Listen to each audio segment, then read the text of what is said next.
Uh, Hello everyone. Akanksha, am I audible? Yes, ma'am, you're audible. Okay. Okay. Kinjal, are you there? Hi, good evening. Yes, I'm here. Yes. Okay. So I think it's 5 p.m. I'll start introducing you while other people will join. Okay. So good evening to everyone. On behalf of Samanvay Trust, Dr. Bhaskar Vyas and Dr. Rajni Vyas, myself Pooja Sanghvi and Akanksha Saxena, we welcome you on a beautiful Sunday evening. I thank every one of you to join this meeting. It's a Sunday, and every one of us has left their social and personal commitments and made it possible to join here. I am very grateful for that. Um, I will just introduce the speaker. The speaker is a wonderful person, Miss Kinjal Lodaya. She is a qualified registered dietitian. She is a co-founder of Optima Remedy, an online clinic for diet and lifestyle-related conditions. She pursued her BSc and MSc in Foods, Nutrition and Dietetics from Mumbai University. She underwent training at Jupiter Hospital and PD Hinduja Hospital. She has done her PG diploma in therapeutic counseling from Mumbai University. She has worked with a multinational digital healthcare counseling company and provided lifestyle based prescription to achieve the health goals. Her interest in clinical nutrition led her to pursue RD, for which she has undergone intense training at Tata Memorial Hospital, Mumbai. With the experience in tackling various conditions, she aims to uplift people's quality of life by helping them pick and choose right kind of lifestyle for their health. With this, I finish my introduction. I would request all the participants to switch off their audios and switch on their audios, so switch on their videos, sorry, and switch off their audios so that the speaker can connect with every one of us. I would also request all the participants to answer the questions when Ms. Kinjal ask everyone. And another announcement, after 40 minutes, part 1 will end. Please join on the same link for part 2. Over to you, Kinjal. Thank you, everyone. Thank you. Thank you so much. Am I audible clearly? Yes. Yes. Okay, perfect. So thank you so much, Pooja ma'am, for the wonderful introduction. And I really want to thank Samanvay Trust for inviting me for this talk today, especially because May is celebrated as Mental Health Awareness Month, and I'm fortunate enough to spread some awareness through my expertise. Okay. So today we are going to talk about nutrition and mental health. Both of the subjects are very well, close to my heart. So I want to be, I want to justice the audience as well as I want to uh, deliver a great talk. So should I start or we need to wait for some more time? Kinjal, I think you can start. People will join in Okay. slowly. Yeah. Okay. So I'll just share my screen.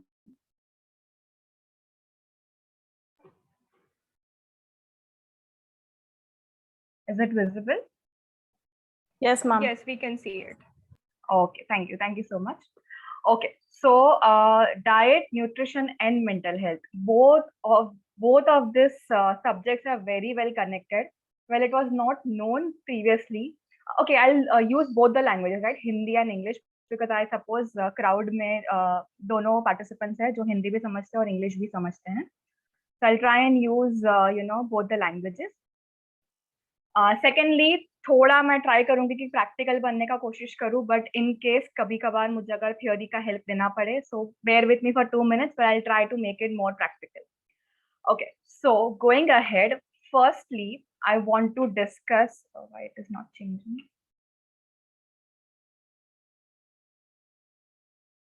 You want Akanksha's help, Kinjal? Just a second, I'll just do it from my end first. Yeah. Okay.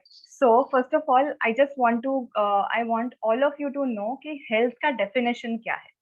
WHO ने जो definition दिया है जो पूरा world इस्तेमाल करता है, that means health का मतलब क्या है? It is a complete, that is physical, mental and social wellbeing. Okay, और इसमें मेंटल काफी एक इम्पोर्टेंट रोल प्ले करता है। और इसका मतलब ये नहीं अगर आप हेल्दी हो उसका मतलब कि आपको कोई भी प्रकार का रोग नहीं है, कोई भी डिजीज नहीं है तो आप हेल्दी हो, ऐसा नहीं है।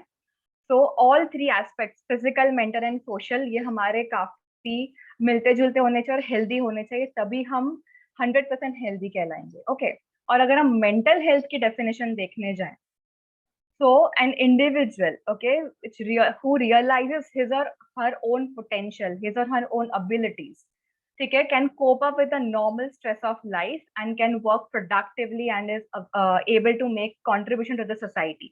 मतलब क्या, अगर आई नो कि मेरे में ये एक्सपर्टीज है, मैं अच्छा डांस करती हूँ, मैं अच्छा पेंट करती हूँ, मैं अच्छा खाना बनाती हूँ, बट अगर मुझे ये खुद रियलाइज नहीं होगा, मुझे कंटिन्यूअसली उन लोगों का कंफर्मेशन चाहिए कि हाँ आप सच में अच्छा खाना बनाते हो, so that will be like I'm not mentally stable because I'm not able to understand my own abilities, my own skills। okay अगर कोई भी नॉर्मल स्ट्रेस आता है, of course extreme stressful situations are different, but अगर कोई भी normal stress आता है तो उसको मैं अच्छे से कोप अप कर पाऊँ, अगर ये एबिलिटी है मुझ में तो मैं मेंटली स्टेबल हूँ। जो भी मैं प्रोडक्टिवली काम कर रही हूँ वो वर्ल्ड के लिए, हमारी सोसाइटी के लिए यूजफुल हो, अगर मैं ऐसा कंट्रीब्यूशन कर पा रही हूँ, then it is I am mentally stable. ठीक है, तो ये हो गया मेंटल हेल्थ का डेफिनेशन। अगर अभी हम एक एक फैक्ट्स के बारे में अगर देखते हैं कि मेंटल हेल्थ क्या है, तो इट इज मेंटली हेल्दी होना मतलब ये नहीं कि हमें डिप्रेशन नहीं है, हमें स्किज़ोफ्रेनिया नहीं है, हमें ऑटिज्म नहीं है, या फिर हमें कोई भी एंग्जाइटी डिसऑर्डर्स नहीं है। उसका मतलब ये नहीं कि आप मेंटली हेल्दी हो। जैसे मैंने प्रीवियसली बताया, अगर आप में कॉन्फिडेंस लेवल की भी कमी है, या फिर आपको पता नहीं कि मेरी एक्चुअल में एबिलिटीज क्या है, या फिर नॉर्मल स्ट्रेस से कैसे डील किया जाए, तो भी हम मेंटली अनहेल्दी कैटेगराइज हो सकते हैं। ओके, कमिंग टू कोई भी हेल्थ, अगर एक इंसान जो 100% हेल्दी हो, उसको ना मोटापे का इश्यू है, ना diabetes, BP, heart problems, kidney, liver, कोई भी प्रकार का प्रॉब्लम नहीं है, बट स्टिल मेंटली वो अनस्टेबल है, मेंटली उस इंसान को कॉन्फिडेंस नहीं है, या फिर मेंटली उस इंसान को अपने आप पे भरोसा नहीं है, कहीं वो अकेला नहीं जा सकता, तो अगर ऐसा भी कोई सिचुएशन है, देन देयर इज, या फिर कोई ऐसा स्ट्रेस आ रहा है जो वो हैंडल नहीं कर पा रहे। For example, I give you an example. Recently मेरे पिताजी के एक फ्रेंड है, 60 years old, okay, no white hair, अभी तक उन्होंने कभी लाइफ में डाई नहीं करवाया है, पर एक भी नेचुरली वाइट हेयर नहीं है। Is very fit, not overweight, he has only I guess high blood pressure है, वो भी काफी कंट्रोल में है, that too with minimal dose of medicine. बाकी बीपी, डायबिटीज वगैरह कोई भी प्रॉब्लम नहीं है। But suddenly, since last 2-3 months, he had a very high level of stress because of the business, because of the family problems, and he got a mini heart attack. Okay, and जब भी diagnosis अब हुआ, luckily he is alive and he is doing well now. Recently उनका bypass surgery किया गया। जब भी diagnosis में देखा तो 3 arteries blockage था, 99%। Nobody can believe, even himself he cannot believe कि मुझे ये प्रॉब्लम हो सकता है। अगर उनकी रहनी सहनी देखने जाए तो काफी सिंपल, रोज रात को डिनर में सिर्फ खिचड़ी कढ़ी खाना, या फिर वेरी वेरी सिंपल फूड, वही उनका खाना था, बट फिर भी ये प्रॉब्लम कैसे हुआ उनको भी नहीं पता। तो अगर वो मेंटली हेल्दी नहीं थे, बिकॉज रिपोर्ट्स लेके मैंने उनको बता दिया था कि ऑफकोर्स आपको स्ट्रेस है शायद कुछ, इसलिए आपका रिपोर्ट थोड़ा ऐसा आया है, take care, but he ignored that. But I knew, since he is my family friend, I knew उनको स्ट्रेसर जो है वो अफेक्ट कर रहा है। तो मेंटली अनहेल्दी होने की वजह से उनको हार्ट के प्रॉब्लम्स आगे जाके आए। ठीक है, so even even if you are 100% physically healthy, but अगर मेंटल स्ट्रेस है तो भी ये कनेक्शन में आता है। गोइंग अहेड, काफी सारे फैक्टर्स है जो मेंटल हेल्थ को कंट्रीब्यूट करते हैं, और एनवायरमेंटल फैक्टर उसमें से एक है। उसमें सब कुछ आ गया, and diet is also one of the environmental factor, क्योंकि हम बाहर की एनवायरमेंट की चीज हमारे शरीर में डाल रहे हैं। ठीक है, सो मैं इस चीज पे ज्यादा फोकस करने वाली हूँ।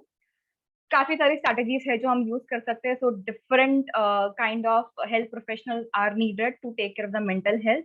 उसमें साइकोलॉजिस्ट भी है, काउंसलर्स भी है, साइकाइट्रिस्ट भी है, डायटिशियंस भी है, और पूरा समाज भी है, पूरा सोसाइटी है, फैमिली है, एवरीवन।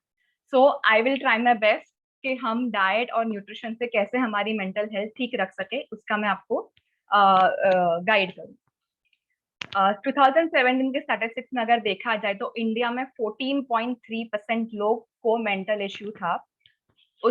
सारे प्रकार के मेंटल इश्यूज थे जो आज तक डायग्नोस किए गए हैं। उसमें डिप्रेशन भी आ गया, एडीएचडी भी आ गया, एंग्जाइटी भी आ गया। So that means it's not just the society and not just the family background और सिर्फ जेनेटिक यही चीजें नहीं है, हमारा डाइट भी कहीं ना कहीं अफेक्ट कर रहा है इस चीज को। और रिसेंट पास्ट में ही रिसर्च स्टडीज भी प्रूव कर रही है कि there is a connection between mental stress, the diet and how we behave. Okay, so what is the relation between this nutrition and mental health? सबसे पहले अगर हम बैलेंस डाइट ले रहे हैं, मतलब हमें एक अच्छा खुराक या फिर संतुलित आहार जिसको हम हिंदी में बोलते हैं, if you are taking that, our neurotransmitter activities are doing very well. तभी neurotransmitters क्या है? If you can see this image here, neurons मतलब ब्रेन के सेल को न्यूरॉन्स कहा जाता है। और न्यूरॉन्स अगर आप देख रहे हैं इस इमेज में, तो कैसे अलग अलग शेप में है न्यूरॉन्स। तो उसकी जो एक टेल है, ओके, जिसको डेंड्राइटिस बोलते हैं, दो टेल के बीच में कम्युनिकेशन होता है। Can you see my fingers? Suppose this is neuron 1 and neuron 2। इन दोनों के बीच में कम्युनिकेशन हो रहा है, ना ही ये जुड़ रहे हैं, बीच में एक गैप है, उसको साइनाप्स बोलते हैं, ठीक है। एंड यहाँ से कुछ केमिकल रिलीज होते हैं जो ये एक्सेप्ट करेगा।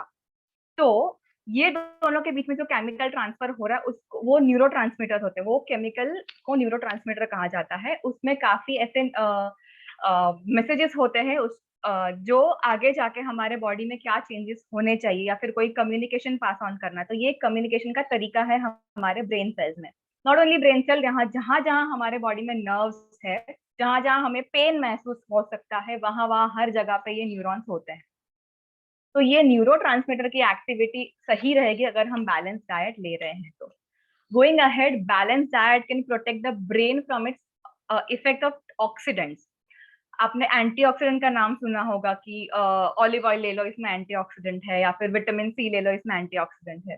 तो ये एंटीऑक्सीडेंट क्यों रिक्वायर है? एंटीऑक्सीडेंट रिक्वायर्स है जो हमारे बॉडी में ऑक्सीडेंट के मॉलिक्यूल्स होते हैं, जैसे कि फ्री रेडिकल्स हो गया, या फिर स्मोक हो गया, या फिर एनीवेज कोई भी डस्ट हो गया, जो हमारे ये जो दो सेल के बीच का जो कम्युनिकेशन है वो बिगाड़ सकता है। उसके लिए हमें एंटीऑक्सीडेंट जरूरी है। तो अगर हम बैलेंस डाइट ले रहे हैं ठीक से, तो ये एंटीऑक्सीडेंट की जो एक्टिविटी इतनी पावरफुल होती है कि टॉक्सिन्स आने वाले हैं but still we can fight that. Going ahead, academic success. अगर बच्चों की बात की जाए, अगर हम बचपन से ही बच्चों को अच्छा डाइट, अच्छा संतुलित आहार देते हैं, तो उनका एकेडमिक सक्सेस, वो पढ़ाई में ज्यादा आगे रहते हैं, आईक्यू लेवल उनका अच्छा होता है। ये हमने देखा होगा ऑब्वियसली। जो may be socio economically poor है, जो अच्छा डाइट अफोर्ड नहीं कर पाते, ठीक है, उनका एकेडमिक सक्सेस और जो एक ऐसा बच्चा है जिसको हम एकदम सही बैलेंस डाइट दे रहे हैं, उनका एकेडमिक सक्सेस अलग लेवल का है। इनफैक्ट जो बच्चे ब्रेकफास्ट करके जाते हैं स्कूल में, उनका बिहेवियर, उनका अटेंशन स्पैन, उनकी memory will be different than those who are not able to have a spare meal of a breakfast, या फिर वो फजी है इसलिए नहीं खाना खाते हैं ब्रेकफास्ट में। तो ऐसे बच्चों में ये भी देखा गया है, जो हंग्री चाइल्ड है, अगर खाली पेट कोई बच्चा स्कूल में जाता है, he'll be more fussy, ज्यादा फाइट करेगा, उसकी अटेंशन स्पैन इतनी नहीं होगी, मेमोरी इतनी तेज नहीं होगी, वो बाकी बच्चों से फाइट करेगा, उसका पढ़ाई में मन नहीं लगेगा। बट उन्हीं बच्चों को, रिसर्च में ये पाया गया है कि उन्हीं बच्चों को अगर हमने एक न्यूट्रिशियस ब्रेकफास्ट खा के स्कूल में भेजा, तो उनके ये सारे बिहेवियर धीरे धीरे रिवर्स होने लगे। That means there is a role of diet with the how you behave and act. Going ahead, so what are the important nutrients? हमें कौन से nutrients को खाना चाहिए so that हमारी जो mental health है वो सही रहे? सबसे important है fat. ओके, फैट को आजकल हर जगह पे एनिमी कहा गया है कि fat is not good for you, it is making your heart weak and blah blah blah. But actually our brain has two parts. Okay, एक तो वाटर वेट होता है और एक है ड्राई वेट। हमारा जो ब्रेन है वो 80% पानी से भरा हुआ है, ठीक है, और बाकी का जो 20% है उसमें से भी 60% is made up of fat. So you can now imagine how important the fat is for our brain health. Okay. Going ahead, a diet high in essential fatty acids. Now, what are essential fatty acids?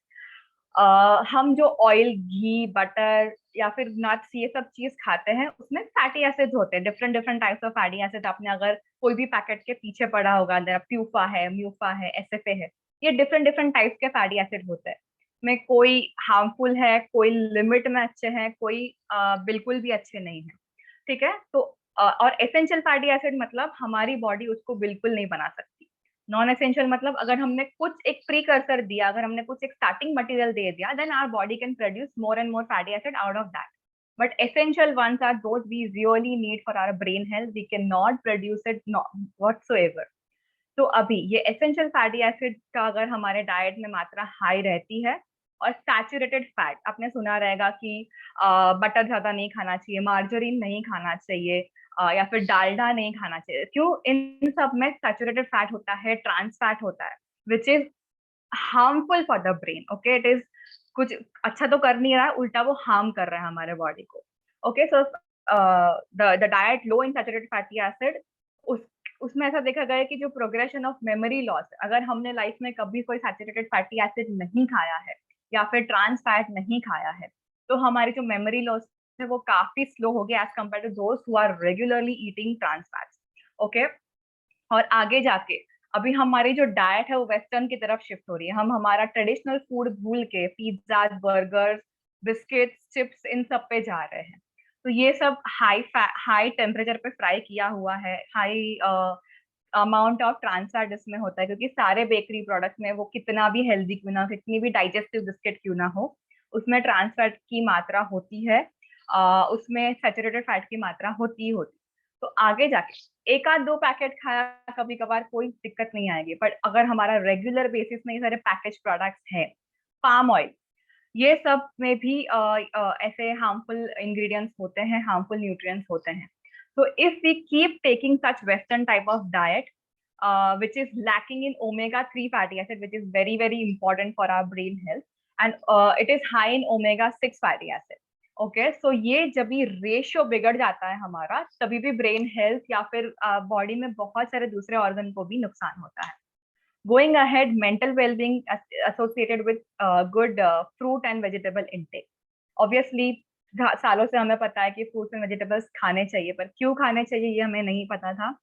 तो apart from all other body organ health, brain health भी इससे ज्यादा बेहतर होती है। क्यों? क्योंकि उसमें होते हैं विटामिन, मिनरल्स, फाइबर, एंटीऑक्सीडेंट। जो एंटीऑक्सीडेंट की मैं प्रीवियस स्लाइड में बात कर रही थी, वो एंटीऑक्सीडेंट होते हैं फ्रेश फ्रूट्स में, फ्रेश वेजिटेबल्स में। Okay, so we have to make sure कि हमारे डाइट में एटलीस्ट दो तरीके के, डेली बेसिस पे दो वैरायटी के फ्रूट हो और 3 से 4 वैरायटी के vegetables. Okay, and micro nutrients जैसे कि विटामिन, मिनरल्स, इनको माइक्रो न्यूट्रिएंट्स कहा जाता है। तो ये सारे सब्सटेंस क्या करते हैं, जो हम डाइट खाते हैं वो डायरेक्टली ब्रेन में नहीं जाता, it gets digested in our stomach, intestine. फिर जो हमारे ब्रेन के लिए इम्पोर्टेंट न्यूट्रिएंट है वो जाके ब्रेन में पहुंचता है, बट जब वो सेल में एंटर करना है, it is not the same way how it is digested. उसका भी फॉर्म चेंज करके बाद में वो ब्रेन के लिए यूज में आता है।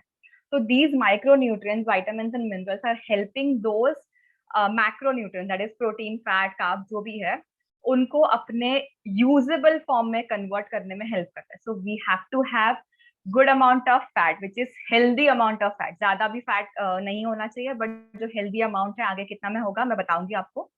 एंड वेजिटेबल्स, फ्रूट्स, इनका इंटेक होना कंपलसरी है। ये स्लाइड पे मैंने एक लिस्ट दी है, आप देख सकते हो कि विटामिन B1, B3, B5 क्यों इंपॉर्टेंट है। अगर इन केस हमारे बॉडी में विटामिन B1 की डेफिशिएंसी हुई, then we have poor concentration, we have poor attention span. मतलब कोई पेरेंट्स इससे परेशान होते हैं कि मेरा बच्चा इतना अच्छा था पढ़ाई में, सडनली क्यों उसका अटेंशन स्पैन कम हो रहा है, सडनली क्यों ऐसे बिहेव कर रहा है। Possibly because of some injury और सम स्ट्रेस और समथिंग का B1, B3 वगैरह कम हो गया हो। B3 is compared, you know, deficiency की वजह से डिप्रेशन हो सकता है। B5 की डेफिशिएंसी की वजह से पुअर मेमोरी एंड स्ट्रेस हो सकता है। B6 की वजह से इरिटेबिलिटी, वी नेवर नो कि हम क्यों इतने चिड़चिड़े हो रहे हैं suddenly. Okay, if it is girls then we can correlate कि हाँ शायद PMS होगा इसलिए ये प्रॉब्लम हो रहा है, या फिर मेनोपॉजल होगा इसलिए ये प्रॉब्लम हो रहा है।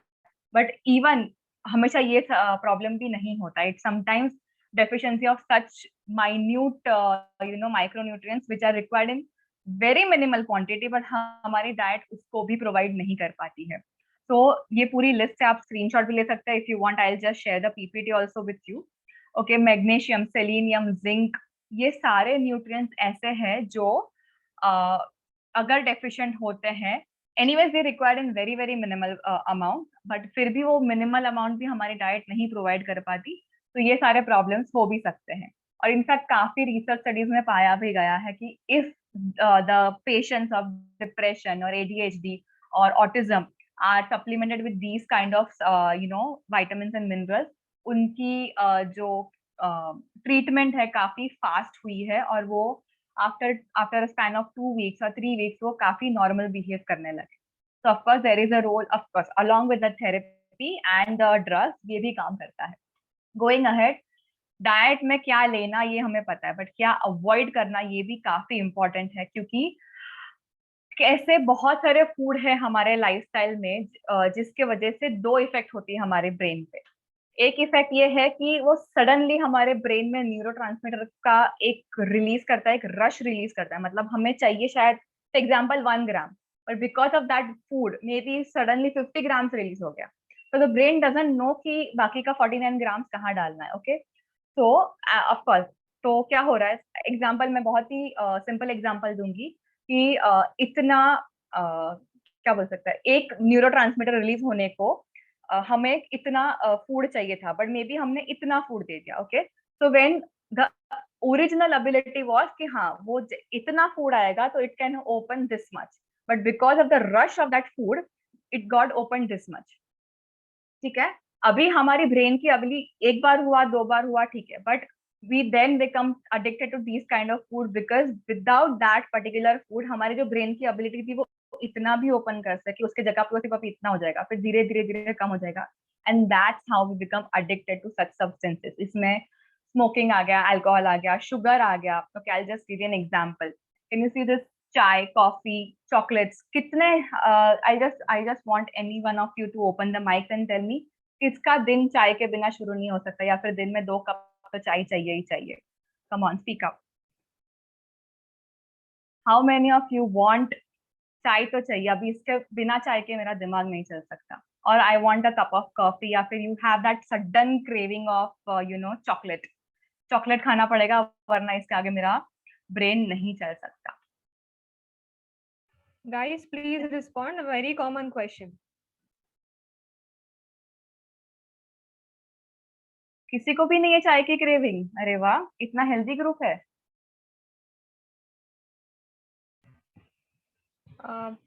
Is any one of us voluntarily speaking, or I will speak the name? Please. I need tea every day. Amish Sangviya. Okay, so you need tea. Okay, Yeah. okay. Anyone else? Ma'am, I have sugar cravings often daily. Good, good. I'm coming to sugar. Just pay attention. Okay, thank you so much for responding. Let's get back. क्योंकि चाय, coffee and this chocolates or any drink or any food that contains caffeine that has a effect on our brain, that there is a sudden rush of neurotransmitters. Okay, and without which it ऐसा नहीं है कि इसकी जो craving है या फिर इसकी जो आदत है वो छूट नहीं सकती. There is a way we can come out of this, but it will be a gradual process. Second kind of food ऐसे हैं जो हमारे इंपॉर्टेंट न्यूट्रिएंट्स है, जैसे कि ब्रेन में एक न्यूट्रिएंट की जरूरत है, बट उधर तक पहुंचाने के लिए मैंने आपको बताया कि माइक्रो न्यूट्रिएंट्स का रिक्वायरमेंट होता है, right? So these kind of food doesn't allow that conversion from unuseful form to the useful form of the nutrients. Okay, for example,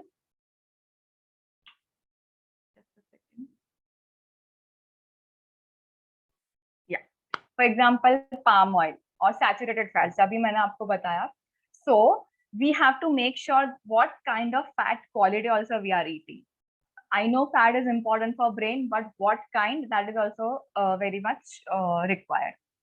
Going ahead, a bigger enemy for each and every disease, including the mental diseases and disorder, is sugar. Okay, so why sugar? ये एक ऐसा statement है जो मैंने directly research paper से उठाया हुआ है.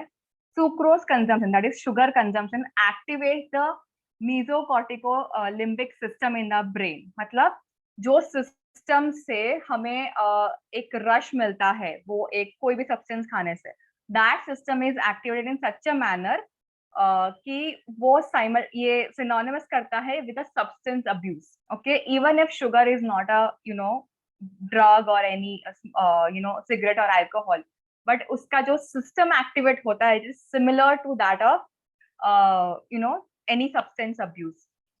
So we have to understand that along with smoking, alcohol, जितने वो harmful है हमारे body के लिए, उतना sugar भी harmful है. Okay, obviously 5 gram 10 gram sugar खाया डेली का, इट्स ओके, बट ये जो क्रेविंग होते है तभी we don't have any limit, जो भी सामने मीठा दिख रहा है we just keep on eating that. So that is very much important कि हम इसको कैसे कंट्रोल कर पाए. उसका हमें रीजन आइडेंटिफाई करना पड़ेगा, why are you craving such foods. So there is a overwhelming evidence to support the hypothesis that sucrose consumption result in pathophysiological consequence such as neuronal changes. जो ये न्यूरॉन्स है जो ब्रेन के sales है उसके structure में change करता है ये शुगर कंजम्पशन. इमोशनल जो प्रोसेसिंग होता है उसमें चेंज करता है और हमारे बिहेवियर को मॉडिफाई करता है. कभी आपने देखा रहेगा, कभी आपने हेवी ब्रेकफास्ट किया है, that day you are either very active और agitated throughout the day, मतलब आज मैं ये भी करूंगा वो भी करूंगा. Suddenly you have that you should go and out on outing somewhere. और समटाइम्स इतना हैवी मील खाने के बाद भी, स्पेशली जो शुगर से लोडेड हो, you feel very sleepy. So sugar cane modify these behaviours. Okay, तो सबसे बड़ा एनिमी है. शुगर नहीं खाया तो कोई प्रॉब्लम नहीं होगा लाइफ में, but we all are addicted to sugar. Even हमारी चाय कॉफी होती है उसमें भी शुगर होता है. ओके, सो हम अभी many of you must be having a question कि शुगर तो हमारे ट्रेडिशनल इंडियन में काफी फेमस है, हमारे सारे प्रसाद भी मीठे होते हैं. So you have to understand prasad is suppose to be eaten in this much proportion only, but हम जो आजकल शुगर खा रहे हैं that is like unlimited. Okay, so now going ahead, what foods you should include in the diet. Okay, complex carbohydrates. तो of course glucose is the main fuel for the brain, तो हम carbs को avoid नहीं कर सकते. But there are two types of carbs, simple carbs and complex carbs. Simple carbs मतलब जो भी चीज मैदा से बनी हुई है या फिर easily मतलब 10 मिनट में डाइजेस्ट हो जाएगा अगर हमारे बॉडी में, जैसे कि फ्रूट जूस है, ठीक है, कोई भी मैदे की चीज हो गई, ब्रेड, बिस्किट, खारी, टोस्ट, या फिर anything which is very simple and easily digestible. Even Glucon-D जो प्योर ग्लूकोज से बना हुआ है, ये सारी चीज हमारी बॉडी के लिए एवरी टाइम इंपॉर्टेंट नहीं होती. Of course if you are having low sugar तभी ग्लूकॉन-डी शायद लेना पड़ेगा, तभी शुगर लेना पड़ेगा, that's a different thing. Okay, but major part of your diet should have complex carbs, because of course carbs हमारे मेन एनर्जी कंट्रीब्यूटर्स है. हमारी बॉडी की पूरी प्रोसेस कार्ब्स के बेसिस पर ही चलती है, बिकॉज अगर किसी सेल को ग्लूकोज नहीं मिला, the body that part will stop functioning. Okay, तो कॉम्प्लेक्स कार्ब किसमें होते हैं, जैसे कि होल व्हीट ग्रेन्स. अभी आपने B1 B3 के सोर्सेज देखे होंगे. होल व्हीट ग्रेन्स, आटा जो होता है, जो होल व्हीट आटा होता है, दैट इज ओके. राइस में भी if you have ever observe, ठीक है, अगर हमने कोई प्रोसेस्ड राइस खाया है, after that you will feel hungry with in like 2 hours. But अगर आपने बासमती है या फिर उकड़ा चावल है या फिर ब्राउन राइस, रेड राइस, ये खाया, that time you feel much more Fuller for a longer duration. So that is why, because processed rice में जो भी सारे कॉम्प्लेक्स स्ट्रक्चर होते हैं वो निकाल देते हैं and only starch बचता है. But whereas here in red rice or brown rice, we also have fiber layer around the rice grain, or you have whole moong, whole chana, chole, rajma, ये सब complex carbs है. But if you go, उनके जो मूंग के भी 3 types होते हैं. Whole मूंग, मूंग दाल जो होती है वो छिलके वाली भी होती है और एक बिना छिलके वाली. तो यू जस्ट तीनों आप खाने के बाद आप अपने आप में ऑब्जर्व करिए, जो पीली दाल है मूंग की, वो खाने के बाद आपको ज्यादा भूख लगेगी instead of having whole moong और maybe the second variant of moong dal with the chhilka. Okay, so ये जो फाइबर का लेयर है that also affects on the satisfactory level and वो कार्ब्स को कॉम्प्लेक्स बनाता है. Going ahead, essential fatty acids which are very very important for your brain. ये specially में ओमेगा 3 फैटी एसिड को ज्यादा इंपॉर्टेंस दिया जाता है, क्योंकि ये ब्रेन हेल्थ में, क्योंकि हमारे each and every neuronal cell जो है, हमारा each and every brain cell जो है, उसके आसपास एक प्रोटेक्टिव लेयर होता है जो फैट से बना होता है, एंड उसमें एंटीऑक्सीडेंट का काम भी ये करता है, प्लस ऑफकोर्स दूसरे विटामिन ई जैसे भी माइक्रो न्यूट्रिएंट्स है involve. Essential fatty acid omega 3, if someone is non vegetarian, fish and all we can eat. अगर आप वेजिटेरियन है कोई प्रॉब्लम नहीं. अलसी, फ्लैक्सीड, walnuts, pumpkin seeds या फिर any kind of seed are rich in these kinds of omega 3 fatty acid. फिर भी नहीं अवेलेबल होता है, you can always go for supplements. Food source are much better, but अगर हम अपना requirement meet up नहीं कर पाते, you can always go for supplements, not a problem. Of course, you should have to ask the doctor before taking any supplements over the counter, but still supplements भी available है veg non veg दोनों में, and plus food source भी available है. So we have to make sure how many of us are eating walnuts on a regular basis, how many of us are eating flaxseed on a regular basis, pumpkin seed on a regular basis. कोई नहीं खाता है. Okay, in fact chia seeds भी आजकल trend कर रहा है. क्यों? बिकॉज उसमें हाई ओमेगा 3 फैटी एसिड है. बट हार्डली कोई जो हेल्थ कॉन्शियस रहेगा उसके अलावा कोई भी ये सारी चीज डेली बेसिस पे नहीं खाता है. So we have to start implementing all these changes from now. Amino acid, what are amino acid? Protein जब ब्रेक डाउन होता है उसका smallest molecule is called amino acid. And why this is important for brain health? Of course हमारी पूरी body में कोई भी ऐसा पार्ट नहीं जो प्रोटीन से नहीं बना है, including the brain. So brain does have some protein molecules to give us structure and all. But उसके अलावा जो न्यूरोट्रांसमीटर होते हैं वो प्रोड्यूस कहाँ से होते हैं? ये प्रोटीन से होते हैं. फॉर एग्जाम्पल एक सेरोटोनिन नाम का न्यूरोट्रांसमीटर है, that is produced from an amino acid called tryptophan. अभी हम tryptophan किस किस चीज में ऐसा ढूंढने नहीं जा सकते. So we have to make sure that we are taking in enough protein in your diet so that जो भी हमारी requirements है वो सब meet up हो जाए. Okay. Going ahead, all these vitamins, minerals I have already discussed in that previous slide. So B1, B3, B5, B6 and B12. B12 is one vitamin which is only present in the non-veg sources. But अगर हम फिर भी vegetarian source में जो dairy के products है, दही हो गया, दूध हो गया या फिर कोई भी फर्मेंटेड चीज है, उसमें थोड़ा बहुत B12 का प्रोडक्शन हो सकता है. तो all those things we have to incorporate in the diet regular basis पे, या फिर नहीं होता है तो go for supplements, not a problem. Magnesium है, सेलेनियम है, जिंक है, ये सब चीज नट्स में अबंडेंटली अवेलेबल है. आप बादाम, अखरोट, काजू, पिस्ता, ये सब चीज थोड़े मिनिमल अमाउंट में प्रॉपर प्रपोर्शन में अगर रेगुलर बेसिस पे खाते हो, it is very good for your heart health as well as the brain health. So ये एक लिस्ट है न्यूरोट्रांसमीटर्स की, जो मेन न्यूरोट्रांसमीटर्स होते हैं हमारे बॉडी में. और अगर in case if these are not produce properly in proper amount, then क्या इफेक्ट हो सकता है हमारी बॉडी में? एंड ऑफकोर्स देखिए आप, if you just mark here, foods to avoid में क्या क्या है. शुगर हमें अवॉइड करना चाहिए. डीप फ्राइड फूड, स्पेशली जो आउटसाइड फ्राइड है, जो we don't know which quality of oil they are using, how many times वही एक ही तेल में वो लोग बार बार समोसे को तल रहे हैं, वड़े को तल रहे हैं. We don't know. Even the package products of course standards वगैरह मेंटेन रखते हैं, बट यू नेवर नो आगे अंदर किस टाइप का ऑयल उन्होंने यूज किया है. And if you just read, have a habit of reading the ingredient which is mentioned in the packaged product. हर एक चीज में palm oil होता ही होता है, and palm oil is not so great for our health. Okay, going ahead, junk food है, refined products है. refined में मतलब मैदा बेस्ड जो भी है या फिर काफी बार उसको प्रोसेस किया गया है, वो refined product होता है. सिगरेट्स, अल्कोहल, ये सब हमें अवॉइड करना चाहिए. in case you have this lack of motivation, lack of enthusiasm कि आज मुझे पता है 100 of tasks are remaining in the to-do list, but still you don't feel like doing anything.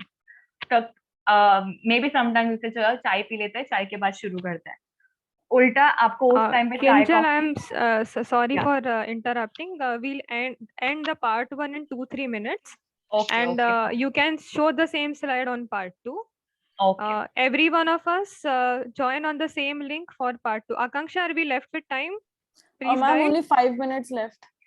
Okay, no problem. Okay. Kinjal, you can continue for 2-3 minutes and we'll end. Okay, fine. Yeah. Okay, so these things we need to avoid. So sugar is the top in almost 2 of the neurotransmitter list. तो अगर इन किसी भी neurotransmitter की deficiency है या फिर वो कम amount में प्रोड्यूस हो रहा है, तो ऑफकोर्स जो हमारी प्रॉब्लम्स है वो सब सारी मेंटल हेल्थ रिलेटेड ही प्रॉब्लम है, जैसे कि मेमोरी लॉस होना या फिर कंफ्यूजन बढ़ जाना या फिर जो भी है चीजों को भूल जाना, डिसोरिएंट हो जाना, ओके, मूड लो होना, all these things are related to the deficiency of neurotransmitter, and in such cases of course you have to go for medicine. उसके साथ साथ कौन से फूड अवॉइड करने चाहिए, that also have to be kept in mind. Okay. So just I'm just concluding, not concluding, जो अभी तक मैंने डिस्कस किया वो एक जिस्ट में बताती हूँ. Balance diet for mental health में क्या है, ईट at least 5 portions of fruits and vegetables every day. Okay. Then base your meals on the starchy carbohydrate, मतलब जो whole grain राइस है या फिर चपाती भाकरी है, whole grain चूज करना जरूरी है. Going ahead, some dairy product होना जरूरी है. Okay, and then choose low fat dairy product and low sugar dairy product. Eat some kind of beans and pulses क्योंकि ये प्रोटीन का सोर्स है प्लस कॉम्प्लेक्स कार्ब का सोर्स है. Choose unsaturated oils. Okay, end packet पे हमेशा देखना चाहिए जिसमें म्यूफा एंड प्यूफा कंटेंट ज्यादा हो वही ऑयल लेना चाहिए. Last, drink at least 6 to 8 glasses of water because I told you 80% of your brain is water. Okay, so dehydration अगर होता है आपको, then also you feel low mood or disoriented, you feel confused. So always make sure कि आप 8 glass इतना पानी P रहे हो, और मेक श्योर ये हाई फैट जूसेस या फिर शुगरी जूसेस ना हो. It has to be normal plain 80% is water. So if you're dehydrated, your brain is all disoriented. Okay, yeah, we can now switch to the part 2, ma'am. Every one of us join on the same link for part 2. Akanksha, you can end the part 1. Okay, okay, ma'am.